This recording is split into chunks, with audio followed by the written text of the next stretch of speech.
this what you want? This fucking foliage? Is this what you want? Mr. Dips?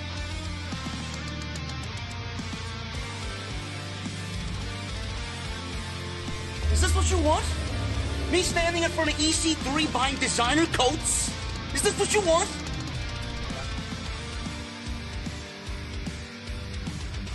Me sitting in some hipster hotel in Williamsburg, Brooklyn, fluffing pillows? Is this what you want? I don't believe this. This graffiti art, hipster hotels, avocado toast. All I want is a fucking Guinness. An ice cold Guinness. What the hell does that mean?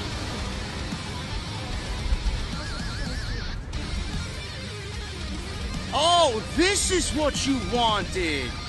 This is your Monday Night Raw review right here on Off the Script. What is going on, guys? Thank you so very much for joining me right here on Off the Script. This is Monday Night Raw for December 23rd, 2019. I always say that I don't want to take too much of your time up on a show like this, and I really mean it tonight. I usually say that, and I never live up to what I say. Tonight's show was not a show that I am going to sit here and get upset over. I am going to let cooler temperatures prevail.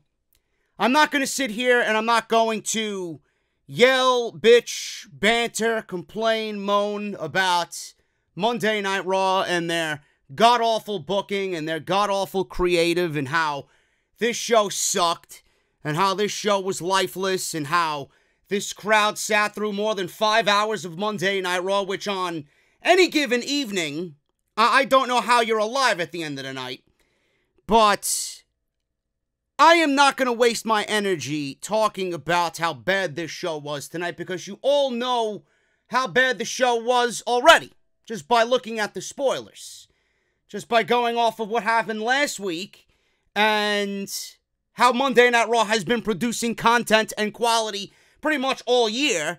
You guys know the deal about Monday Night Raw. So with a show like this tonight that was taped, there's no reason for me to get animated like I usually do. Really nothing happened on this show that is important in any sense at all. And we got a live show next week, which they're hyping up to be the last Monday Night Raw of the decade. And I'm sure that we're expecting the same kind of quality of show going into the next decade. Nothing is going to change. When the calendar changes, WWE doesn't change. When the calendar changes, Monday Night Raw doesn't change. When the calendar changes, Monday Night Raw creative is the same thing every single year. Complete garbage. Now, tonight's show was pretty much built around Rey Mysterio and Seth Rollins for the United States Championship. The match itself was not even a match. I don't know how anybody could get excited about the match after sitting through what we sat through tonight. And I don't believe I actually sat and watched this show. I was actually going to not watch the show, but I'm like, I do have work to do. I didn't upload on Sunday. But the entire show was built around a first-time ever match of Rey Mysterio and Seth Rollins, and then we actually get the match, and it's nothing at all. It's not exciting, and I don't know how anybody could be excited if that was the main event and you had to sit through 2 hours and 45 minutes of what we sat through tonight. How could you possibly be excited about that main event? It didn't deliver, and the most important aspect of the entire show, not even the match, the entire show was what happened after the match was over with the AOP, Seth Rollins, Rey Mysterio, and Samoa Joe, who seemingly turned babyface finally, officially, at the end of Monday Night Raw tonight. I loved the closing segment of this show tonight. I love the fact that Rollins tried to tell AOP not to do it, that Joe isn't the reason as to why they are here. It's Kevin Owens and Rey Mysterio. And the little thing that I loved about this is that Rollins tried to say, it's not Joe, don't worry about him. Tried to calm him down. And then he walked away and he uttered to both Akam and Razor, finish him. Something about that I just loved. I don't know why. I don't know what it was exactly, but I want to give Rollins the benefit of the doubt with this heel turn. I doubt WWE Creative is going to book anything that is meaningful for these guys, but I just love the attitude. I love the fact that they are really going with this, and I hope that something comes out of this, because Rollins is much better than he was as a babyface, no question. He was always a much better heel than he was a babyface, but the attitude and the simple fact that he walked by Akam and Razor and said, finish him, something about that I liked. He even came out tonight in his all-black heel ring attire, and it reminded me of when he was aligned with Triple H and J&J Security. The only thing that was really missing from Rollins' repertoire tonight was the blonde streak in his hair. But that was the best thing about this entire shit show. That was Monday Night Raw. And I don't want to leave it just as an oversight. Finally, Samoa Joe is back. Finally, Samoa Joe is back. And I know he's not going to really take Monday Night Raw where they need to be. But getting a guy like that back, and a guy who is so great on the microphone as Joe, and really, really great in the ring like Joe, it's going to be a nice little addition to the Monday Night Raw roster. Everything else that happened on this show was absolutely, and I mean absolutely, unimportant. They're pretty much setting you up for next week's live show. We got Bobby Lashley and Lana getting quote-unquote married, which we all know how that's going to end. If you've watched any marriage in WWE history, you know that some shenanigans, I'm sure, will be on their way to Hartford, Connecticut on Monday. And Rusev, I'm sure, is going to crash the wedding. I'm sure this is going to be a complete disaster. And hopefully, with what stems from the wedding, we finally get a conclusion to this bullshit storyline between Rusev, Lana, and Bob Lashley. Aleister Black and Buddy Murphy, tit for tat tonight. They have a rematch planned for next Monday night. Of course they do, because WWE, what else are they going to do with these two guys? They had probably the best match of the entire night, where Aleister Black broke his nose, I think.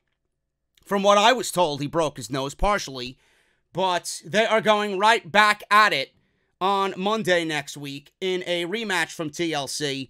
So that was also something that they're setting you up for next week. Kevin Owens and what he did tonight. You know, he wants Seth Rollins, Rey Mysterio, the United States Championship. All of these kind of intertwined. We're going to go over it all right here on the podcast today. Like I said, really, really nothing on this show of importance at all outside of the closing segment with Samoa Joe, the AOP, Rey Mysterio, and Seth Rollins. It is the night before Christmas Eve, so I didn't expect WWE to do anything really of quality. But I am here, and we're going to go over what happened on the show tonight right here on the podcast. Thank you guys so very much for joining me here on Off the Script. Like I said, it's December 23rd, 2019. I hope you guys have a great holiday coming up. Relax, have a cold beverage, some eggnog, preferably. I love some eggnog. I don't know what I'll be drinking, but I'm sure the Mad Elf will make an appearance at some point this week. But I hope you guys have a great holiday, and thank you so much for joining me. If you missed anything on the channel that I uploaded, Off the Script this past weekend, man, episode 305 was really good stuff. Too bad YouTube ain't pushing out the content in the wrestling community as much as they used to. But make sure you guys go and check all that stuff out. Links will be down in the description of this very video if you missed Off the Script this weekend. So please go and check that out and support when you can. Also, make sure you guys follow me on social media at JD from NY206. I didn't really tweet during Monday Night Raw tonight because I don't know what you want me to say with 3 enhancement matches, Kevin Owens versus Mojo Rawley, and then a United States Championship match that was kind of born out of the waste of time gauntlet match that we got last week, and we didn't even get a true United States Championship match out of it. I don't know what you guys want me to say on social media. This was a nothing show, so my tweets kind of reflected the nothing show on Monday Night Raw. But follow me on Twitter at JD from NY206. We usually tweet every single week during these shows, and we'll be right back at it after the new year. So make sure you guys do that. That's on Twitter and Instagram. If you guys want to hit that subscribe button, I would really appreciate that. Hit that subscribe button down below and turn on that bell for all notifications. And if you want to support the podcast via Patreon, you guys can certainly do that as well. Patreon.com/JD from NY206. Shout outs to all my new patrons will be down in the comments section. I'm going to pin it at the very top. So if you are a patron and you have donated to the Patreon, you guys will be shouted out down in the comments section. So thank you guys so very much for that. Quick programming notes. I did some Christmas shopping today. I am in the market for new desks. I am in the market for a new microphone. And I'm in the market to just take this audio and enhance it to the best it's ever been here on Off the Script. And I spent quite a bit of money today on a new mixer and a new microphone. So in the new year, don't know when, probably in January, I will be debuting a completely new sound on Off the Script. And I hope that it reflects on you guys. And I want to thank you guys for pretty much making this my 24/7 job. I love everything that I do. I love everything that I do with House of Glory. I would not be here without you guys. I would not be able to upgrade the equipment and the podcast without you guys. So thank you so very much for all that you do and giving me the opportunity to make this my full-time gig. So thank you guys so very much, and I all hope you have a Merry Christmas. Now, I'm not even going to get into the sponsors tonight, man, because I just want to get into this, and we're going to go and have a good week, hopefully, with Christmas being on Wednesday. Monday Night Raw opened up tonight with Kevin Owens. Kevin Owens walked out wearing his Stun Owens Stun t-shirts, and I hate these it's not even a live show.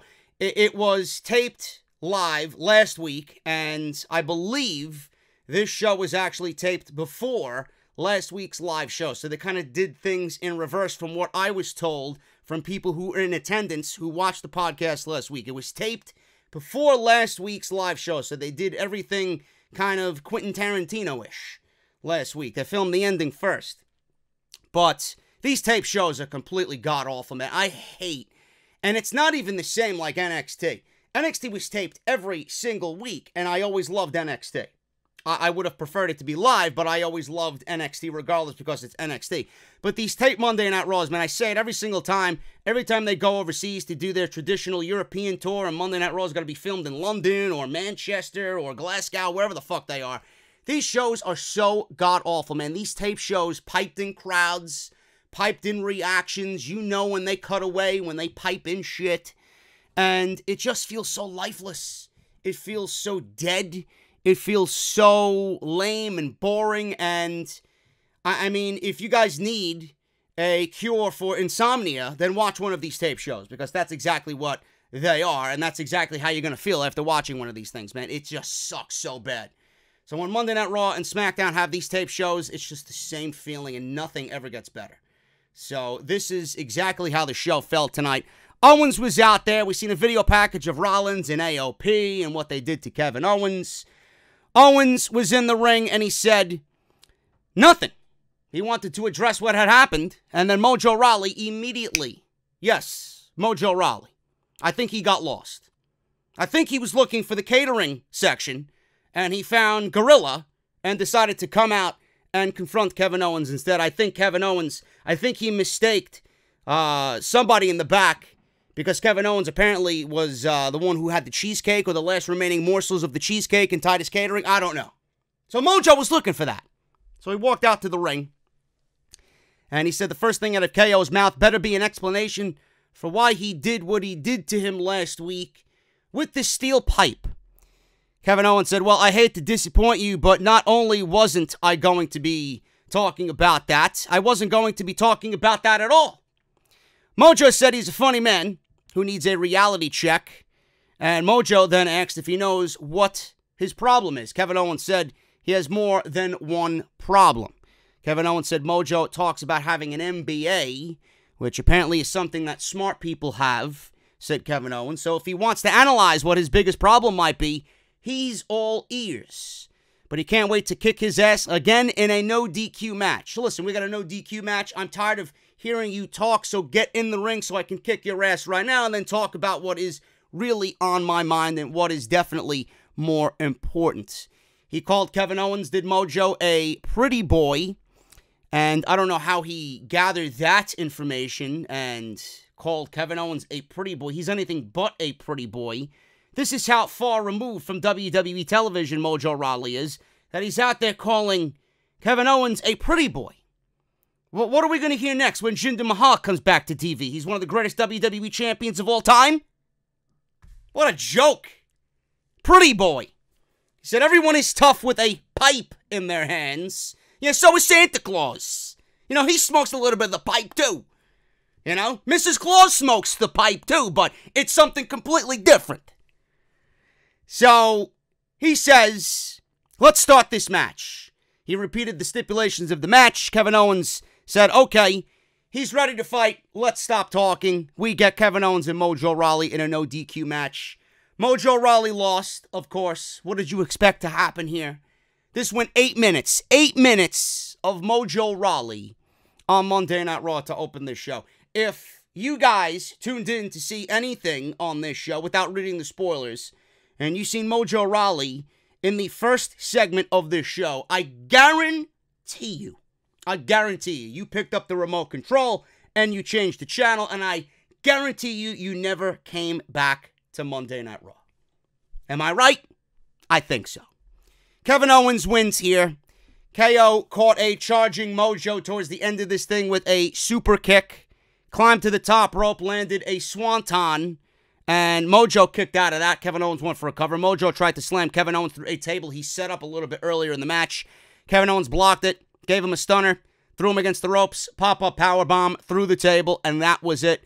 Mojo got some decent offense in this match. He had set up chairs, 4 chairs, musical chairs in the ring, and I believe Mojo threw him off the top rope onto a pile of chairs. That was pretty much it, but Kevin Owens came back, like I said, with that pop-up powerbomb at the end through the table, and he covered him with his knee, and that was it. He didn't even want to get down in the rubble and make a legit pinfall. Kevin Owens shows you how much he thinks of Mojo Rawley there, and that was pretty much it. Kevin Owens wins in 8 minutes. After the match, Kevin Owens said he had a lot to say, but Mojo has him in a fighting mood, and now he has plenty of fight left in him after just destroying Mojo Rawley here tonight. He called Seth Rollins and AOP out to the ring.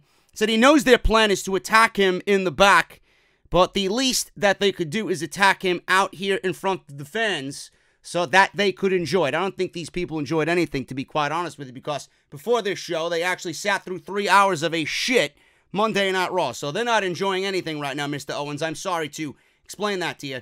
He said it's a bad decision to encourage it, but bad decisions are a part of his charm. He says he's not leaving until they came out here, and he threw the mic down, and that was where they cut to Seth Rollins and AOP standing in front of a TV screen, and they headed to the ring. So Kevin Owens was sitting in a chair in the middle of the ring. Seth's music played, no reaction. They still got the Burn It Down in the theme music. Nobody's chanting Burn It Down at all in the theme, which is good because he's a heel. And he and AOP walked out. Seth told AOP to stay at ringside as he entered the ring. Seth talked to Kevin Owens off microphone. He offered a handshake. He's like, I want to make amends with you. I want to say I'm sorry. You know, let's put this behind us. So that's pretty much what he said off microphone. Offered a handshake. Seth said that they could work together and run this place. He swore to Owens that if they shook on it, their issues would be over. So Kevin Owens looked at the crowd and he looked completely confused. He looked completely disgusted. And then he turned and super kicked KO.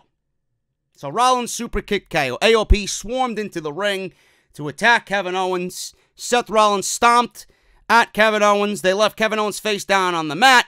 And that was pretty much the way that segment ended. So a 3-on-1 beatdown. Kevin Owens says, if you're going to beat me up in the middle of the ring. So he asks for it, and then the Architects of Pain obliged in every sense of the word. They left Kevin Owens laying in front of this dead crowd. So that's the opening segments to Monday Night Raw, and that's the way the show got started. Don't know what is the direction for AOP. I'm still kind of in the league of Seth Rollins just coming out and pretty much saying everybody hated me and everybody booed me because I sucked, and now I gotta turn heel. There really is still no explanation as to why he turned heel. There's no explanation as to why he aligned with AOP. They don't have a name. They're just three guys roaming around Monday Night Raw with no direction. I'm telling you this again for a third week in a row. There's no reason why these guys are together. The only reason why I understand from what Rollins has portrayed on television as to why they're together is because people were booing him and people didn't like him anymore, so he needed to turn heel. It's pretty much what he said. And I want to know what these guys aligning are going to do for Monday Night Raw. What is their end goal? What is their end goal? To change Monday Night Raw? To go and do the right thing? So if that is the case, if they're going to do the right thing for Monday Night Raw, and they're going to pretend that like they're the good guys in every situation, it's pretty much in a more simpler term, the same thing that The Shield did. The Shield came out when they needed to bring justice to the WWE. So in, I would say, the Idiot's Almanac for Monday Night Raw, this is the Idiot's version of The Shield. It's pretty much what it is. Akam and Razor are Reigns and Ambrose. And pretty much what they're doing is making things right on Monday Night Raw. And The Shield, when they showed face, they brought justice to the WWE. So you tell me if I'm on the right page here. Tell me if I'm in the right ballpark. Maybe a double, triple? I think I hit a fucking home run. I don't know what you guys are listening to when you hear this shit. I don't know what you're thinking of when you watch these guys. They need a direction and an end goal. What is it? You have failed to tell me what that is now in 3 weeks, and I doubt we get it. Moving on. There was this running thing throughout the entire show where R-Truth was in New York City, and he was singing near the Rockefeller Center. He asked a guy about an invite from Dwayne Johnson, The Rock, to see him put up his Christmas tree. This is the worst kind of humor, folks. It's not even funny. It's not even funny. The Rock, Rockefeller Center, the tree at Rockefeller Center, whatever. It's not funny. The guy said the invite was in Japanese, so R-Truth was reading and showing this guy an invitation from quote-unquote The Rock that was written in Japanese. It's about Rockefeller Center, not Dwayne The Rock Johnson. Truth then said why Rock would have him come all the way out here if he's already lit his own tree. Again, it's not funny. Am I too early, he says. Suddenly, Akira Tozawa rolled up R-Truth for a 3 count. I was going to say he rolled up at Rockefeller Center, but not only did he roll up at Rockefeller Center, but he rolled up R-Truth to win the 24/7 7-Eleven. Give me a extra large Slurpee with a 4-day-old hot dog with chili, cheese, and spicy mustard on a stale bun title. Akira Tozawa, I'd rather see him in high-quality enhancement matches than be put in this bullshit. He's too good to be meddling in this bullshit with R-Truth. I don't get it. So R-Truth lost the 24/7 title to Akira Tozawa. Referee was there to count, and Tozawa ran away. I can only imagine the New York faithful that was watching this shit wondering what the fuck was going on. Probably embarrassed to see what was going on in their city, on their streets, in front of the Christmas tree. Because I know I would have been laughing, I would have been embarrassed. I don't believe I live here is what I would have said. Terrible. Bobby Lashley, Cedric Alexander. This one went 12 minutes. Cedric got 12 minutes on Monday Night Raw. Holy shit, there is a Christmas miracle out there, folks. Midway through the match, Lana gets on the microphone and she legitimately gets into the ring. I don't know. Listen, if you want any more reason that Cedric Alexander is buried, then just look at Lana getting in the ring and interfering and interrupting a Cedric Alexander match on Monday Night Raw. That's all the information and the evidence you need, folks. So, Lana got in the ring, and she said that Bobby Lashley cannot wrestle under these specifications. She can't wrestle this type of match. They're getting married next week, and she needs him at 100% for the pictures and the wedding and the reception and everything that's going to happen next week. So, she can't have him go out there and get injured. She's getting married on Raw next week live. Hand me the fucking bleach now, please. I'll serve you all shots. She then suggested that they do a classic Greco-Roman wrestling match. And I'm asking myself, can you please just leave? Can you please just get out of the fucking ring? Every time she speaks, I legitimately vomit in my mouth. I really do. She's not a good actor. She's not portraying anything that really is making me hate her for the act that she's playing. She has these qualities that just emit and they radiate through the television. It is so fucking bad that I want to legitimately fucking scream at the top of my lungs. I don't believe I watched this shit. I'm honestly embarrassed for the simple fact that I watch this shit every fucking Monday just because of the shit I see with these three fucking idiots. It's awful. It is absolutely awful. So she recommended a Greco-Roman match. She said she's the smartest woman in the world. Clearly, you signed a 5-year fucking deal. I don't know if that makes you the smartest or the WWE the dumbest fucking people in the world. So she knows what she's talking about. She questioned whether Cedric knows or not. I don't think so, honey. I think Cedric thinks you're a fucking idiot just like everybody else. She went on and on about how no one loves her as much as Bobby Lashley does. Give me a break. What happened at the end of this, folks? Did Lashley lose before his quote-unquote wedding next week? Did Vince give Cedric a win over the Almighty? Give me a fucking break. Of course not. Lashley caught him midair, chokeslammed him, speared him. Goodbye. That was the end of the match. Lashley wins in 12 minutes. A complete waste of Cedric Alexander. Swear to God, man. When his contract is up, just like everybody else that's fucking disgruntled, I hope they leave completely. He is too good to be riddled with WWE mid-card garbage. Charlie Caruso, ex-Seth Rollins, who was with AOP at the time, what he is trying to accomplish with his constant acts of brutality. Good, a question. It's kind of what I want to know, but what are you trying to accomplish here? Seth said he offered an olive branch to... Listen, you didn't answer my fucking question. He offered an olive branch to KO. KO kicked him in the face. He was frustrated as he told her to ask KO why he keeps picking fights with them. So again, Charlie Caruso, Chuck, asks a question that I would love an answer to.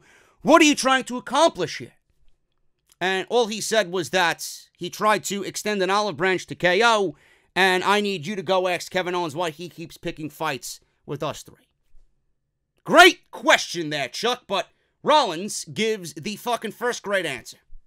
Garbage. New York City again. Tozawa walking around with his fucking prop title, 24/7 title. He's running away from R-Truth. He sees a vendor on the side of the streets, and he sees a bunch of Christmas trees lined up on the side of New York City, on the side of a New York City street in Manhattan. He goes and hides behind a Christmas tree. And he's hiding from R-Truth. So R-Truth can't find him. This is so fucking stupid. Tozawa's hiding behind the tree. He picks the right spot to move the tree and then run away again. And then R-Truth and the referee chase him down the street. This is god-awful television, folks. God-awful fucking television. I can't even at this point. Drew McIntyre versus Zack Ryder. Because Zack Ryder put down the fucking toys to show up for work. 2 minutes. Claymore kick, and that was it. He was with Kurt Hawkins. They both got destroyed. Hawkins entered the ring to check on Ryder. Drew threw him out of the ring, gave him a future shock DDT, and destroyed both of them. Goodbye.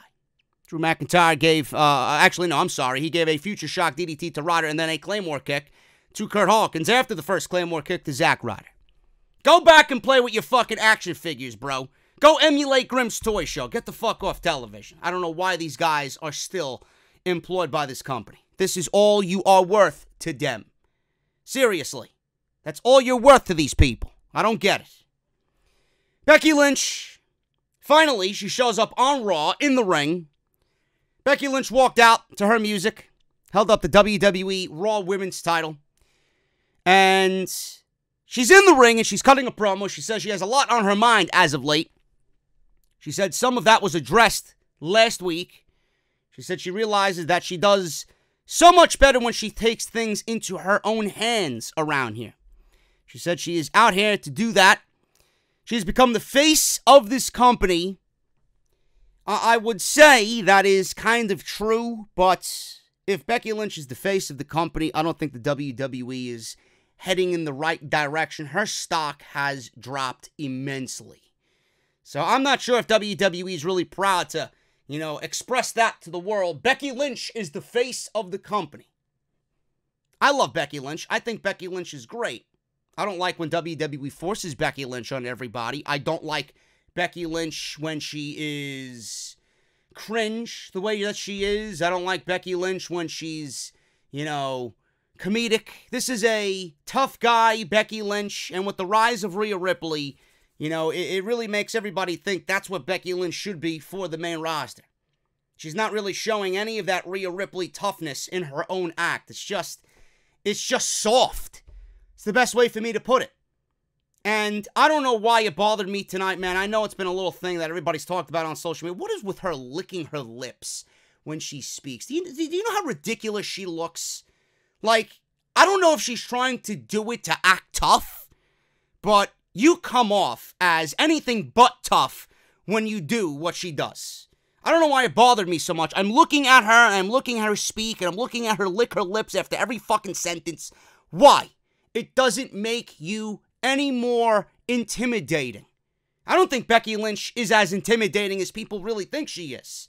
I don't think she is the man as many people think she is. She's fallen. I don't think she is the proper face for this company. And I don't know anybody who's watching these shows for Becky Lynch. Nobody's watching these shows for Becky Lynch. In fact, the ratings are fucking dwindling week by week. If anything, Becky Lynch and the booking of Becky Lynch and this overall product is killing everybody's love for everything on this show.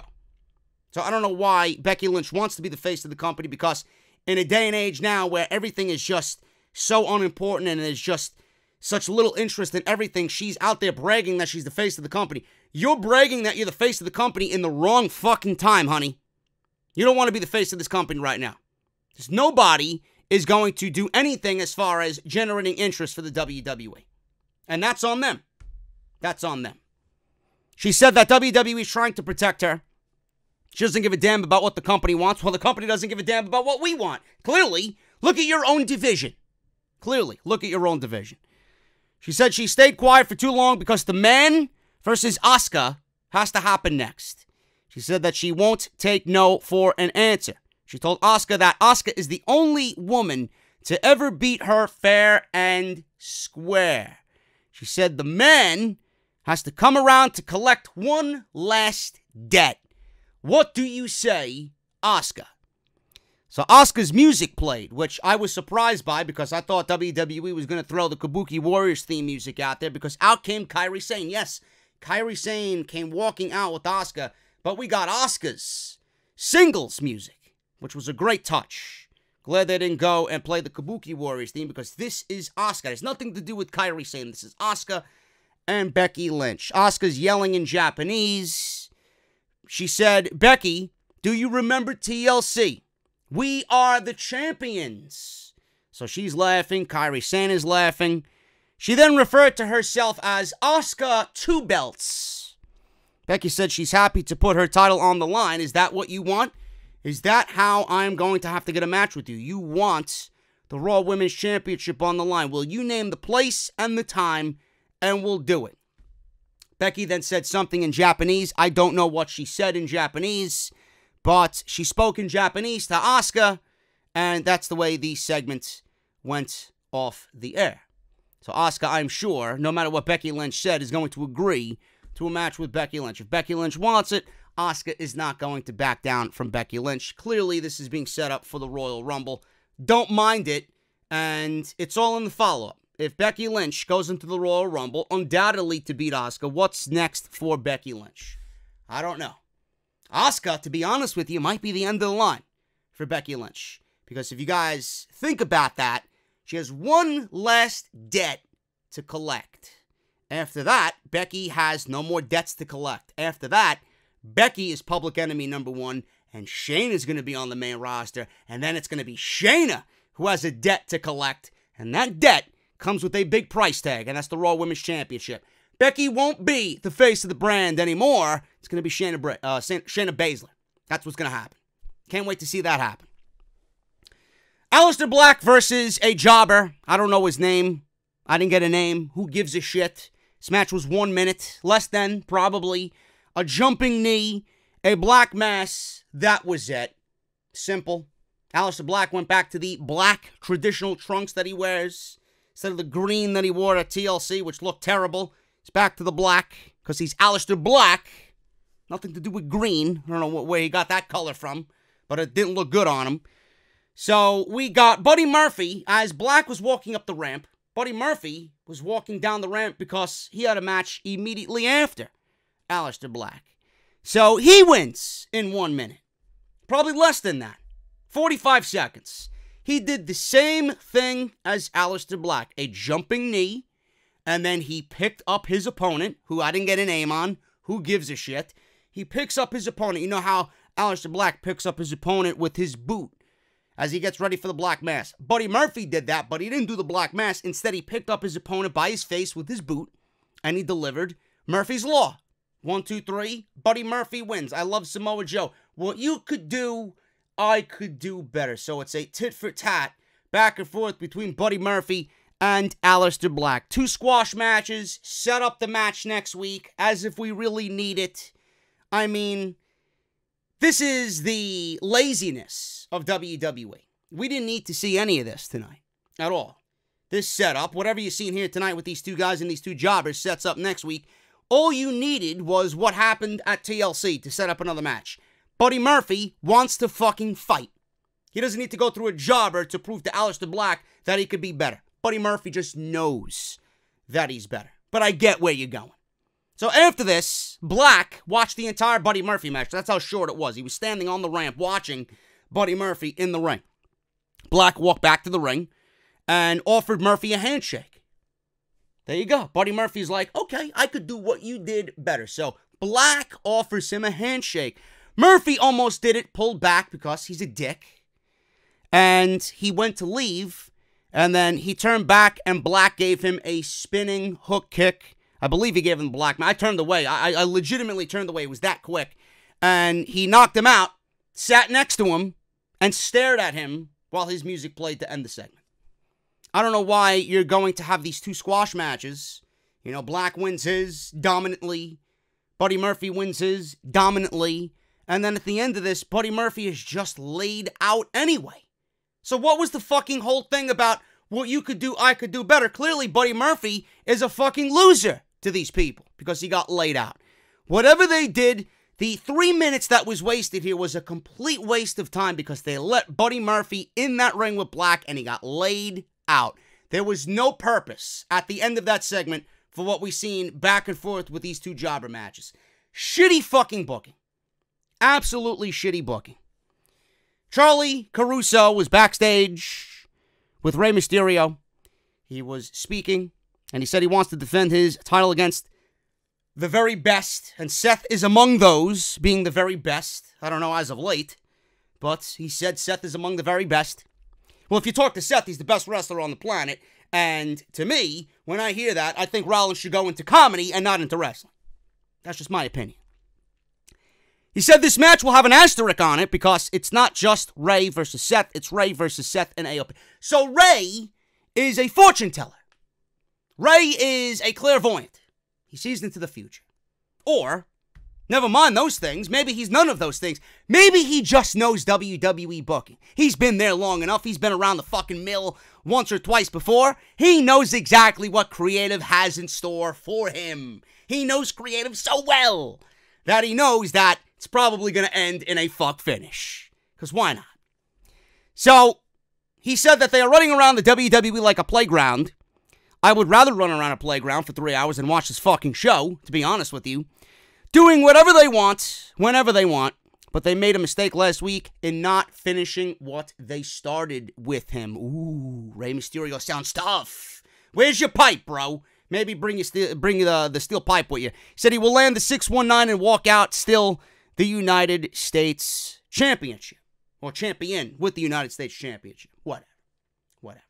Rey Mysterio knows exactly what's in store, and that is a fuck finish for the main event of Monday Night Raw. Ricochet, another guy who's fallen from the stars This guy's a complete jobber on this show. If you talk about Ricochet, man, holy shit, how unimportant does he feel on this show? My goodness, man. WWE, they called him up, and he had so much fanfare around him. They seen it, and they immediately went to kill everything about Ricochet. His mystique, his momentum, his moveset. Nothing about this guy wows me anymore. He wowed everybody in NXT every single time. On Monday Night Raw, he's just like everybody else, man. He's a fucking superhero. He's a superhero, says Vic Joseph, says Vince McMahon, says superhero, they say. This guy is the dullest superhero that has ever lived. This guy is fucking dead. Ricochet. Awful. Tony Nese. Tony Nese is a great guy. Great superstar. I love Tony Nese. This one went 3 minutes. Recoiled by Ricochet for the win, and that was it. This was to set up some momentum for Ricochet. For what? I don't know. What? To main event on Superstars again with Cedric Alexander? Go ahead. Go ahead. Moving on. Charlotte versus Chelsea Green. We got Chelsea Green debuting on Monday Night Raw. Chelsea Green debuting on Monday Night Raw on a tape show, and nobody knows who the fuck she is. The same thing happened with Deonna Purrazzo last week. Now, I get it. They want to give Charlotte a victory. They want to give Asuka a victory. They don't have any other women on the roster to give victories to their main women on this show. But when you call someone up with fanfare and nobody knows who the fuck they are, how valuable is the victory? In the eyes of everybody watching, sitting there, these women are jobbers. So how are you going about making these important? You could show a highlight package of Chelsea Green. She's lighting it up in NXT. She hasn't been on NXT TV fucking once. Deonna Purrazzo, same thing. How valuable are these wins that you're debuting them on Monday Night Raw as if they're anything? They're nobodies. They're absolutely nobodies. Charlotte Flair wins.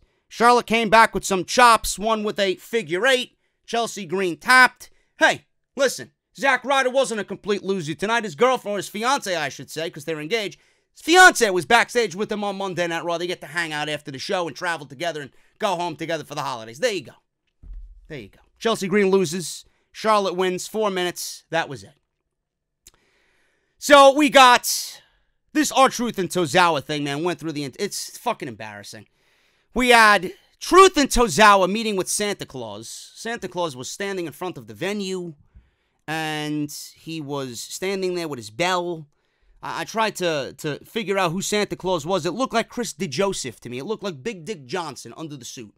I don't know if it's going to be confirmed by anybody, but we'll see what happens. If you guys know who Santa Claus was tonight on Monday Night Raw, I'd love to know. It looked like Chris DeJoseph, Big Dick Johnson to me.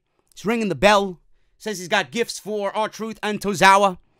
He says Truth's gift is in the sleigh over there. So Truth, like an idiot, right? Santa points at the sleigh where there's no fucking sleigh. R-Truth runs away like a fucking dumbass. And then Santa sends R-Truth away and says, "Oh, ho, ho, Tozawa, don't think I forgot about you and your gift." So he takes the fucking bag that's over his shoulder. Who the fuck knows what's in it? And he nails Tozawa in the face with the bag. Referee is there. Santa pins Tozawa. And he wins the 24/7 title and runs away and says he's going back to the North Pole. Good, stay there. Good. I hope the fucking title gets fucking frostbitten. Ridiculous. This is not funny. These segments are so fucking garbage, unimaginative, lazy, unfunny. Why do you even still have this? If there's one thing I will change about Monday Night Raw, or I want changed, I wish I could change. If there's one thing about Monday Night Raw that I want to change in 2020, get rid of this fucking title. It is absolutely fucking worthless. It doesn't trend. Nobody gives a shit. You killed everybody's fucking hope for any creativity with this thing or any excitement on these shows. This is what you're getting. So why does anybody want to see any segments with the 24/7 title? This is all you got. I don't get it. So Santa is the new 24/7 champion. Ho, ho, ho. We've seen another hype vignette for Liv Morgan. She was brushing her hair, her long blonde hair, and said, when you seek validation by others, you give all those others the power. Just like you guys have the power to turn this shit off. That's exactly what she's saying. She said she was young and impressionable. She looked in the mirror and said it's up to her to decide who she is. And then she turned to the camera and said to the camera, she said she is anything but typical. Meanwhile, I have no hope for this. I mean, unless WWE pulls a complete 180 on us and she's going to come out as some demented, demonic fucking character, what we are being set up for with these vignettes, it's not really giving us any hope. They're not promising whatsoever. It looks like they're reprising Emelina with Liv Morgan. Now, I know Liv Morgan is gorgeous and all, but, I mean, give me a break. It's not really what we need as far as the women's division goes. Vince thinks we need another fucking diva. We already got Charlotte. We got Lacey Evans. We got Alexa Bliss. We got Carmella. We don't need any more fucking divas. Can you give this woman a character? Seriously. I don't know what they're doing here, but it's not really getting me excited at all. The one thing that not only WWE needs, but I think pro wrestling needs, is characters. I want to invest my time in somebody. Why do you think The Fiend is so over? He might have died off a little bit, being that the creative really hasn't really done him justice, because it's WWE creative. But we need characters in pro wrestling. I want to see Liv Morgan have a different take on what we see with the women. And WWE, listen, they could give you something completely different. I doubt it. I don't know why anybody would have any hope and fucking faith in these people. You see someone as pretty as Liv Morgan brushing her blonde hair, you're pretty much being set up for, oh, here's another fucking blonde bombshell diva gimmick. Right? We don't need this shit. Maybe it's going to be a 180. Maybe. I got a little bit of a fucking glimmer of hope here. But I want to see something that's completely different than what we're seeing in the women's division now with Liv Morgan. You held her off TV for all these months and promised her, or she promised us, I should say. After losing to Charlotte Flair earlier in the year, I am going to be the real me. Who is that? I hope this is not what we are thinking it is, because I'm not excited at all about this. After 3 weeks of vignettes, I'm not excited. Maybe WWE pulls the 180 on us. I doubt it.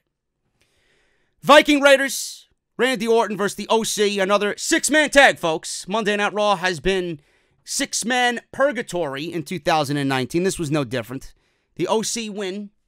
What do you want me to say here? Every six-man tag that involved the OC is the same fucking match. The one thing I will say good about this is that Randy Orton sold his knee in this match pretty well. And that gave him an easy out because he took the pin from AJ Styles tonight. So Orton was taking a beating. The knee was being worked on. Orton eventually tagged out to Eric. Styles took control until Orton blind tagged in, even with the knee. Orton tossed Styles into the ring apron, set up for his draping DDT. Anderson broke it up. Orton sold the knee. Orton gave Anderson an RKO. He got up, sold the knee. He set up for the RKO on Gallows, but his knee buckled. Styles then re-entered the ring with a phenomenal forearm for the 1-2-3, and that was pretty much it. AJ Styles pins Randy Orton on Monday Night Raw. Strong win, I guess, because Styles pinned Orton, but it's the knee. It was the knee that gave the OC the assist, and he got the phenomenal forearm, and Orton took the clean victory, or the clean pin, I should say, for AJ Styles to get the clean victory over Orton. So there you go. Back to the streets of New York. Santa was running still after winning the 24/7 title. This is fucking awful. You guys are probably listening to me and asking yourself, holy shit, thank God I didn't watch this fucking show. I don't know how you do it, JD.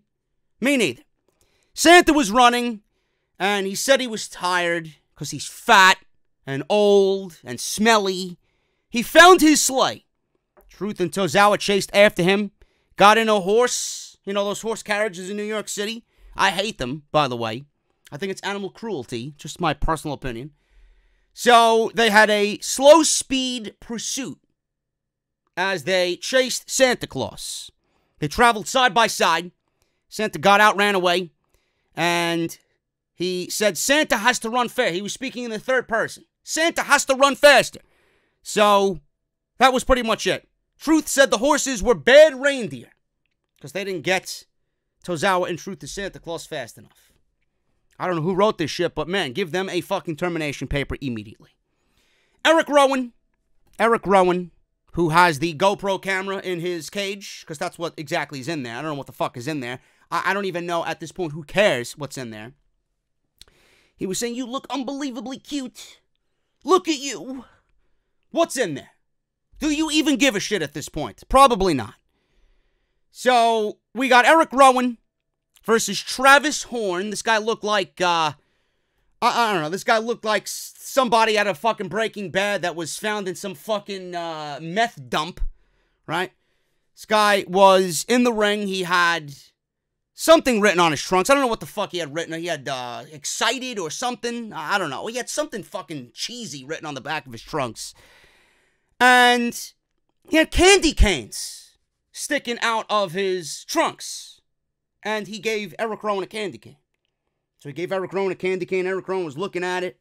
I was hoping that he would break the fucking candy cane and throw it at him. So he backed away from Erick Rowan slowly.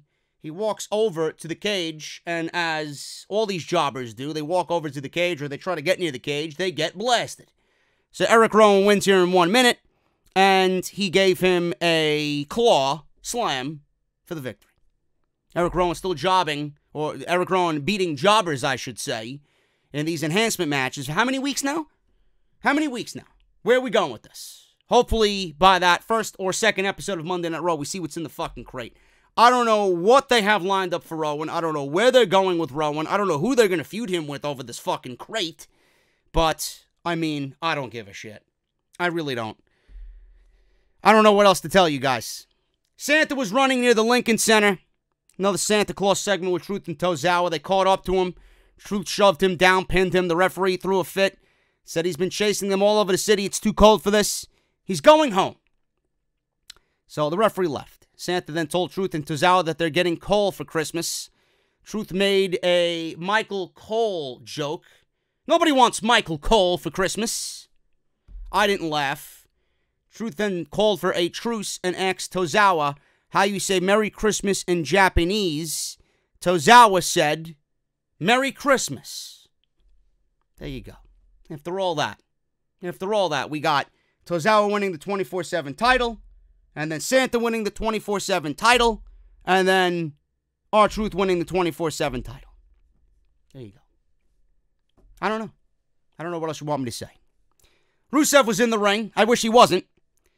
And he said he was screwed over at TLC. Said he was upset about it. Said he will do anything. He said he will do something about it. Which, I wonder what that is. Next week, I'm sure he'll do something about it.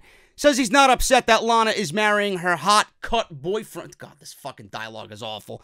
Her cut boyfriend, hot-cut boyfriend, Bob Lashley. He said that they are going to get married, and this will be the greatest day of his life because the biggest punishment he could give to Lashley is allowing him to get married to Lana. He said he might be single, but he's not alone because even Lana's wedding day will be Rusev Day. So there's your inside fucking, tease as to what's going to happen. Lana Day is going to be Rusev Day. No Way Jose's in the ring. Yes, it was No Way Jose with his conga line versus Rusev on Monday Night Raw. What were you doing with your evening? I hope it was better than fucking my show or my evening. No Way Jose versus Rusev. Rusev wins in 30 seconds. Machka kick, and that's it. There you go. I don't know what you guys want me to say. This was Monday Night Raw. Main event, Caruso interviewed Seth backstage. She asked how he feels facing Rey Mysterio for the first time. Seth says he's going to beat Rey and win the United States title, and then we are going to establish dominance. Because winning the United States title is going to establish dominance for Rollins and AOP. Okay. That still doesn't answer my fucking questions.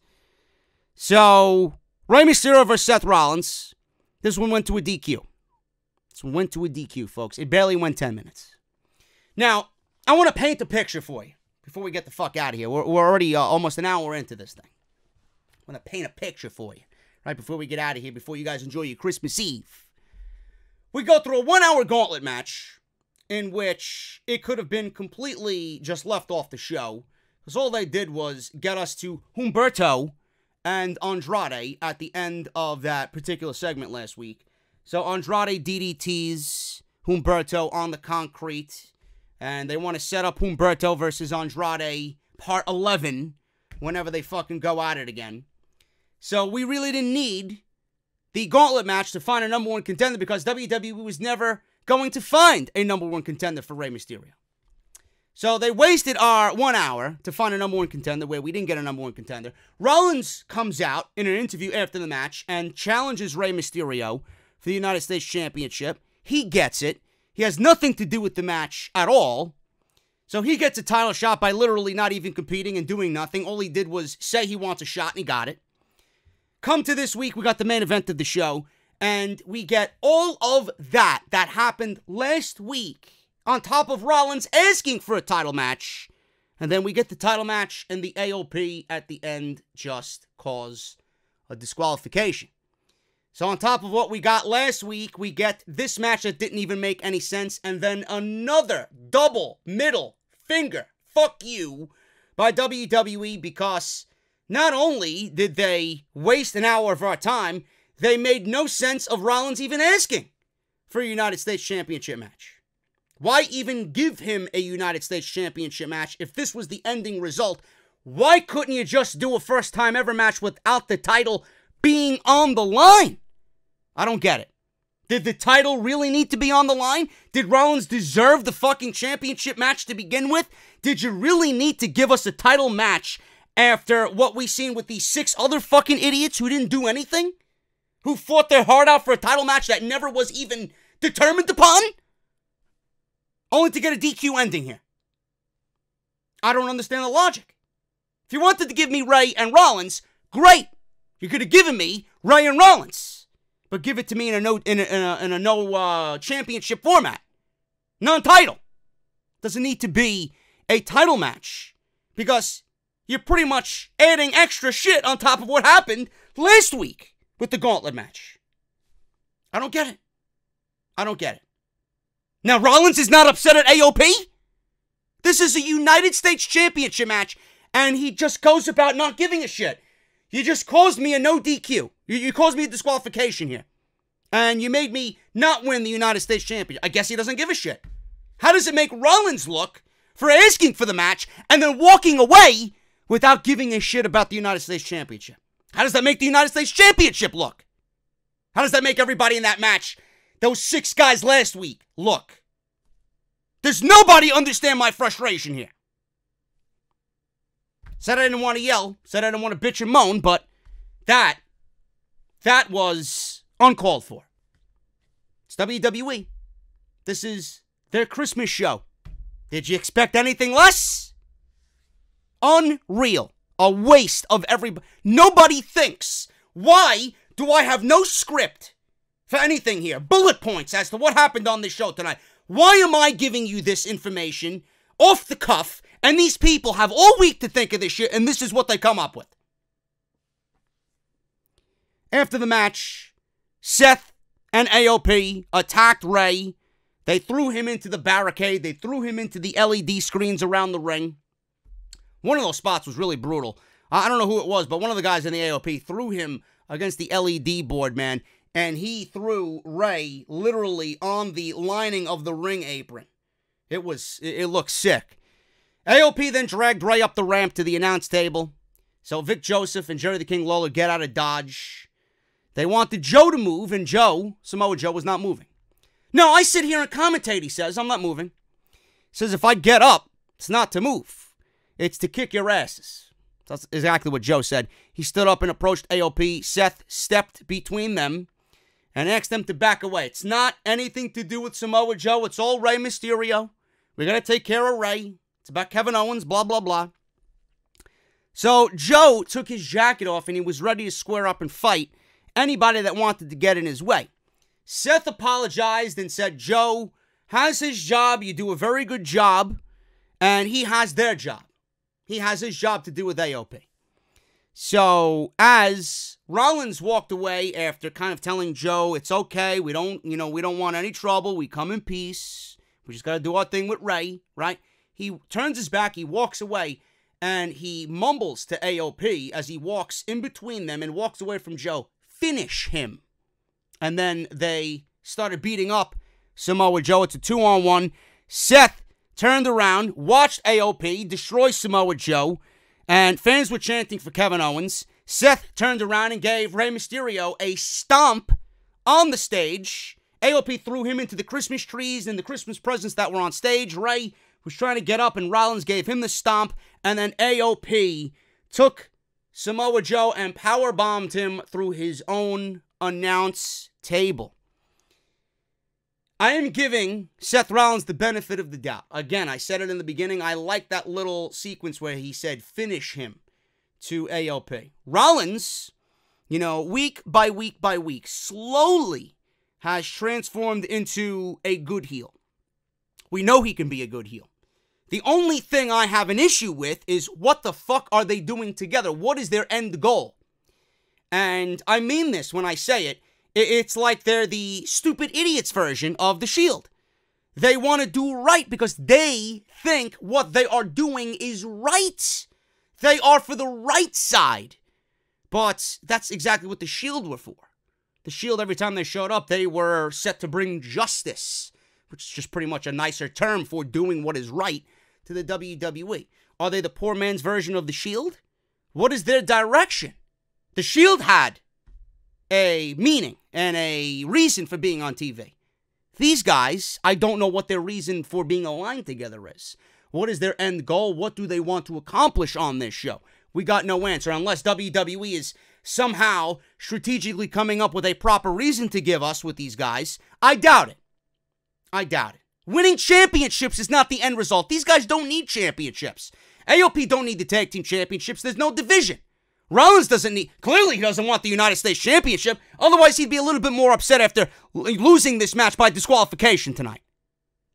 So it's not about championships. What is it? What is it about with these guys? From what I see, and from what I understand, nothing. Absolutely nothing. But I gotta give him some credit. AOP is looking better than they've ever looked, standing next to Rollins. Rollins is playing a decent heel. We need a little bit more layers to this character and a little bit more direction to this formation to really give a shit in the end. Samoa Joe?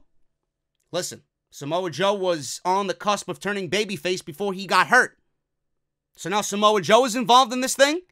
Now we're going to get Samoa Joe, Kevin Owens, and Rey Mysterio versus Rollins and AOP? I'm down for that. I'm down for that. It's not really a reason to put these guys together. They still don't have a direction. From what I see, it's just 6 guys fighting. For what? For what? Over what? But Samoa Joe as a babyface, giving you that legitimate fucking feel, that badass feel as a babyface, people were ready to cheer this guy before he got hurt. He was being cheered anyway. WWE never pulled the trigger. Finally, they're doing something a little different with Joe. Instead of putting him out there as a heel, they're putting him out there as a babyface. People want to like Joe. People do respect Joe. People want to see him speak. They want to listen to him speak. They want to see him wrestle. Hopefully this means bigger things for Joe, and hopefully this means he is going to be, if he could stay healthy, a solid addition that is going to bring some value and importance to this show, and they're going to use him in a meaningful way. I just need that direction, and I need that why when it comes to the Architects of Pain here, because I don't have any fucking reason as to why I should care. This was your Christmas show, guys. Nothing of importance on this show. Hopefully, it'll be a little bit different next week. We got, I'm sure, something with Rollins and Owens and Joe and Mysterio and AOP. We'll see how that continues. Buddy Murphy versus Aleister Black. We got Asuka and Becky Lynch. They got their feud going on into the Royal Rumble. And we don't know when the Rumble build is going to be. Usually WWE doesn't do much of anything for the Rumble build. They'll throw pieces out there, and wherever they fall, they fall. But the Rumble is the Rumble. People are watching the Rumble because it's the Royal Rumble. And WWE feels that they could skimp on the build every single year. It's exactly what they did for the last couple of years. So we'll see what happens. Hopefully we get Monday Night Raw next week and we get a little bit more of an important show. Minus the Lana and the fucking Lashley wedding, which I know is going to be a complete shit show. But hopefully we start seeing some serious Royal Rumble build going on into next week and then the week to follow into the new year. Guys, I'm getting out of here. Thank you so very much for all your support on the podcast tonight. Make sure you hit that thumbs up. Follow me on social media at JD from NY206. That's on Twitter and Instagram. If you guys want to support the podcast on Patreon, you guys can certainly do that as well. Patreon.com/JD from NY206. Hit that subscribe button down below and turn on that bell for all notifications. If you guys use the hashtag down in the comments below, Joe, hashtag Joe. Let me know if you guys got to this part in the video. Sound off down below and let me know if you guys got to the end of the video. I want to see how many people watched all the way through on this Monday Night Raw review. Guys, thank you so very much. I will be back here, I think, tomorrow with Off the Script Elite. If I could gather some AEW news and rumors for your Christmas Eve, I might throw that up before I have dinner with my family tomorrow. Other than that, thank you all so very much. Enjoy your Christmas holidays. I will not be here Wednesday live with any podcast at all because it's Christmas Day and there's no shows on Wednesday, but I'll be back during the week with something. We'll figure it out. Until then, guys, have a great day. Enjoy your Christmas Eves. Have a cold beverage for me, and I'll see you guys right back here tomorrow, probably, with more content right here on the channel. Have a good night, guys, and I'll see you tomorrow for OTS Elite.